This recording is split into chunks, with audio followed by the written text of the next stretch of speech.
dalam kondisi sulit seperti ini, saya yang herannya adalah umat tidak cepat belajar. Umat tidak cepat belajar. Malah sebagian dari mereka ada yang tidak mau mengerti dengan petunjuk syariat. Bahkan fatwa yang telah dikeluarkan pun mereka peleset-pelesetkan. Padahal keadaan sudah seperti sekarang. Kemarin saya bertemu dengan seorang wartawan, saya kritisi saudara-saudara membuat berita dengan judul bombastis itu mungkin penting dan perlu untuk saudara dan perusahaan saudara, karena itu memiliki nilai bisnis. Kan kerjaannya begitu, peristiwanya biasa-biasa saja, judulnya meledak luar biasa. Nah ini yang saya ingatkan kemarin datang ke kantor MUI, hati-hati ya. Ini saatnya kita saling bantu-membantu, tolong-menolong. Fatwa yang disampaikan oleh ulama, jangan Anda tafsirkan pula sendiri. Begitu juga umat. Kalau kita sudah mengerti maksud fatwa, penjelasan fatwanya tidak usah kita. Kalau ada orang minta penjelasan, suruh orang itu bertanya kepada ulama. Sebab bahasa hukum tidak sesederhana yang dibayangkan orang. Coba lihat sekarang berita di media, MUI mengeluarkan fatwa pelarangan salat Jumat.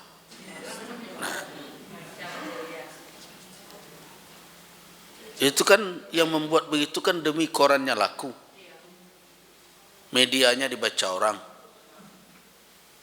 Tapi begitukah sebenarnya judul fatwa itu? Tidak. Betulkah MUI begitu saja melarang orang salat Jumat? Tidak. Dan apakah MUI melarang salat Jumat di seluruh nasional? Tidak. Nah, itu pertama, ada orang yang berusaha mengambil kesempatan dalam kondisi sempit seperti sekarang. Nah, itu yang sangat kita sayangkan betul. Dalam kondisi seperti sekarang, masih saja cara-cara yang selama ini dilakukan diperbuat pula dalam kondisi seperti sekarang. Padahal mereka tahu bahayanya. Itu yang pertama masalah kita. Yang kedua adalah umat yang rajin bermedia sosial tapi pemalas membaca. Nah, rajin, semua hampir mayoritas orang sekarang punya WhatsApp. Ada yang punya Instagram, punya Facebook, Twitter, berbagai macam. Punya itu, tapi pemalas membaca. Apa maknanya? Dia baca judulnya saja. Tidak mau membaca secara utuh. Itu penyakit umat hari ini. Tidak mau membaca secara utuh. Nah, sehingga antara judul yang dibuat oleh media tadi dengan kemalasan tadi menjadi cocok menyempurnakan kesesatan di dalam pemahaman. Tentu sembrono sasiknya jadinya. Media membuat judul seperti itu, yang masyarakat hanya membaca judul saja, tidak mau membaca secara utuh. Akhirnya sempurnalah orang keliru di dalam memahami maksud yang disampaikan oleh majelis. Yang ketiga, diperparah lagi oleh orang-orang yang tidak memiliki kemampuan untuk mengistinbat hukum. Dia tidak ahli di dalam fikih dan usul fikih, tidak memahami bagaimana melahirkan fatwa, tapi berfatwa pula. mungkin dengan modal kondangnya. Nah, sehingga akhirnya berkait-kait. Nah, kenapa masjid disuruh tutup, kenapa mal tidak disuruh tutup? Nah, itu kan ustaz-ustaz sebagian yang kondang-kondang ngomongnya begitu. Jadi berhati-hati. Kapan pula Majelis Ulama menyuruh orang ke mal? Kan tidak pernah. Jadi kalau judul fatwa itu adalah pengaturan ibadah dalam kondisi wabah seperti sekarang, nah sama dengan membuat bapak-bapak dan ibu-ibu pernah membuat resep kan? Nah, misalnya di situ adalah resep kolak pisang. Nah, bisa tidak masuk di dalam poinnya itu gomo oto? Nah, jadi bicara itu dengan akal yang sehat. Jangan hanya bermodal kondang kita, enak saja berbicara. Dia tidak sadar bahwa dengan pernyataan seperti itu sama saja dia melemahkan pesan ulama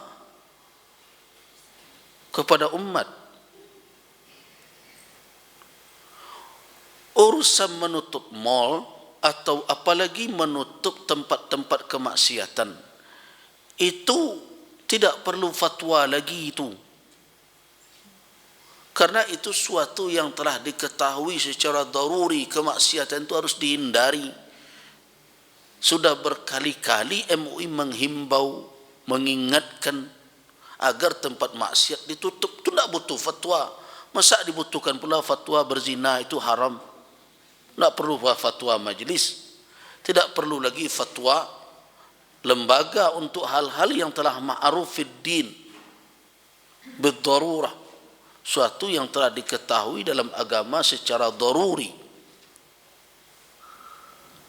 Nah, kalau perkara menutup mal, hati-hati. Perhatikan antara kewajiban yang memiliki uzur syar'i dengan kebutuhan. Kalau di dalam tempat itu ada tempat menjual kebutuhan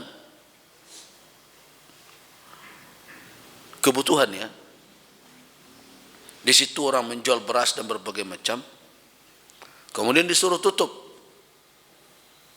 Saya khawatir yang ngomong itu kalau kehabisan beras, istrinya mungkin pergi ke mal itu belanja. Jadi kalau tidak mengerti bagaimana mengistimbat hukum, sebaiknya kalau tidak akan mampu menjelaskan dengan baik, lebih baik diam. Supaya jangan dalam kondisi sekarang pesan ulama itu tidak sampai.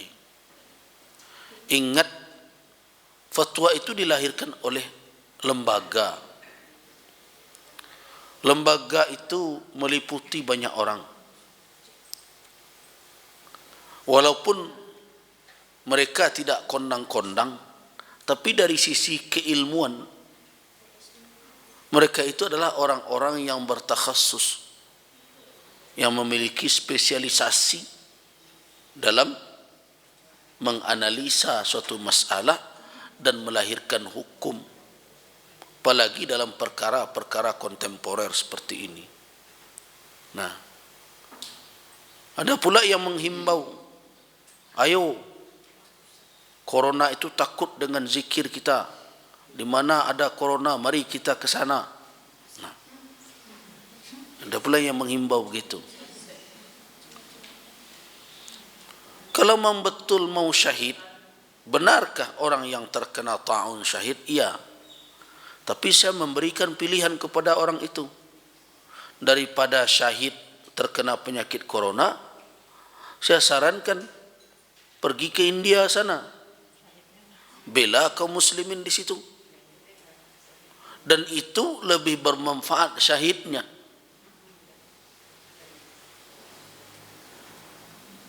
Jadi saya kasihan sebenarnya melihat umat.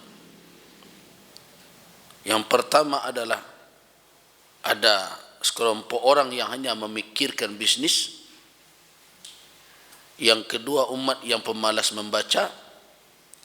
Yang ketiga, ada orang-orang yang merasa bahwa dia ahlul istinbat, faqih, ahli fiqih, ahli usul.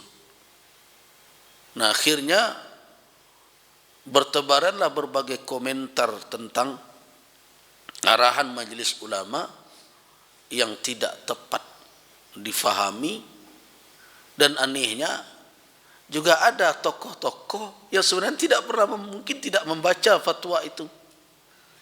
Ada pula, jangan tutup masjid, jangan ini, jangan ini. Apakah dia sudah baca terlebih dahulu? Jadi ada pula orang yang merasa hebat hari ini tidak mematuhi fatwa majelis ulama. Jadi inilah yang membuat kondisi kita menjadi miris, ya, menyedihkan. Sudah diberi petunjuk tapi enggan pula untuk mengambilnya, bahkan cenderung melawan dan tidak mengindahkannya.